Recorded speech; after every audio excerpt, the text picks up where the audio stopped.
কয় না বোরকা ফিন্দি।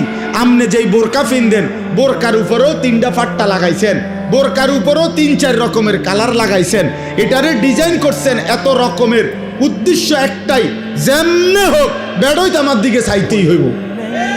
বেড়ই তুই যদি আন্দাজ তোরে ডাক্তার দিয়ে অপারেশন করে হলেও চাইবি বেড়া আমার, তাড়াতাড়ি চোখের চিকিৎসা করবে না। এত কষ্ট করিয়া 1 ঘন্টা লাগাইয়া পাউডার ডলছি, ফেয়ার এন্ড লাভলি ডললাম, মেকআপ ডললাম, এত রঙের কাপড় লাগাইলাম, এত জোড়া তালি দিলাম কাপড়ের মধ্যে, লাল কালার কদ্দুর, হলুদ কদ্দুর, বেগুনি কদ্দুর, মাথার উর্ফে একটা, আবার গোলাপ ফুল কদ্দুর, আবার এইটা কদ্দুর, এত কিছু মিলাইয়া উদ্দেশ্য কি? বখাটে রাস্তার দুশ্চরিত্র যারা প্রত্যেকটা পুরুষ আমাকে দেখতেই হবে। আরে বোন, আরে মা, বেপর্দা নারী, তোমারে রাস্তায় যারা দেখে তারা তোমারে রাবেয়া বসরির নজরে দেখে না, মা ফাতেমার নজরে দেখে না, তোমার ভোগের নজরে, উপভোগের নজরে, লালসার নজরে দেখে।